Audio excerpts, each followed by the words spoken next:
আলাইকুম। আমি এখানে মানববন্ধনে উপস্থিত আমার প্রিয় সহযোদ্ধা এবং এলাকাবাসীকে সংগ্রামী শুভেচ্ছা জানাচ্ছি। আমরা দীর্ঘ সময় ধরে এখানে কিসের জন্য অপেক্ষা করছি? যে আমাদের একটা দাবি, একটা ন্যায্য দাবি, যে এই রাস্তাটি যাতে ভারী যানবাহন, বড় যানবাহন চলাচল না করে, সেই দাবি নিয়েই আমরা রাস্তার মধ্যে দাঁড়িয়েছি। আমরা সাধারণ মানুষকে কষ্ট দিই। আপনারা জানেন গত কয়েকদিন থেকে এই রাস্তা দিয়ে জালপাড়া, এরপরে কদমতলী, চাঁদনীঘাট, এই রাস্তা দিয়ে খুবই বড় বড় যানবাহন চলাচল করছে। গত পরশুদিন 720টি বস্তা নিয়ে একটা বিশাল ট্রাক, 18 চাকার একটা ট্রাক এখানে এই রাস্তা দিয়ে যাচ্ছিল, 33 টন ওজন। তো এই যানবাহনটি জালপাড়া মসজিদের সামনে গিয়ে এখানে দেবে যায়, রাস্তা সহ দেবে যায়।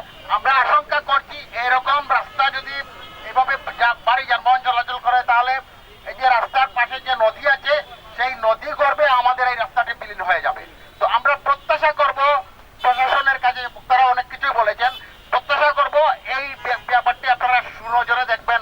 আমার আরেকটি দাবি আছে যে এই রাস্তা দিয়ে আমরা দেখি অনেক ভাই আমাদের ব্যবসায়ী আছেন এখানে, কিন্তু রাস্তার পাশে তারা গাড়ি ঘোড়া দাঁড় করিয়ে রাখেন, এতে জনসাধারণের চলাচলের অসুবিধা হয়। আর এই যে আমরা যেখানে দাঁড়িয়ে আছি এর পাশেই কিন্তু সিএনজি স্ট্যান্ড, এই স্ট্যান্ডের কারণে মানুষকে দুর্ভোগ পোহাতে হয়, সেই বিষয়টি আপনারা রাখবেন। এই যে বড় গাড়িগুলো যাচ্ছে আসলে আমাদের সমস্যা করছে।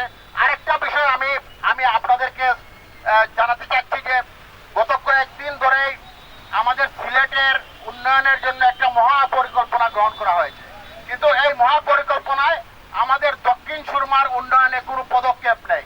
এই বিষয়টি আমরা মনে করি এটা আমাদের জন্য বৈষম্যমূলক আচরণ করা হচ্ছে আমাদের সাথে। আমরা আশা করব তারা অবশ্যই দক্ষিণ সুরমার ব্যাপারে একটা ভালো উন্নয়নমূলক কর্মকাণ্ড পরিচালনা করবেন। আমি পরিশেষে এখানে যারা উপস্থিত হয়েছেন তাদেরকে সম্মান রেখেই বলছি, আপনারা আজকে এসেছেন, আমরা প্রত্যাশা করবো এখানে প্রশাসনের বাইরে আছেন, তারা আমাদের এই রাস্তা চলাচলে আমরা যেভাবে থাকছি সেভাবে চলাচল করবে রাস্তা। সকলকে ধন্যবাদ। যদি ব্যত্যয় হয়, যদি আর কোনো বড় গাড়ি চলে, তাহলে আমরা রাস্তা বন্ধ করে দেবো। আমি একজন দক্ষিণ সুরমাবাসী হিসাবে এটাই প্রত্যাশা করব।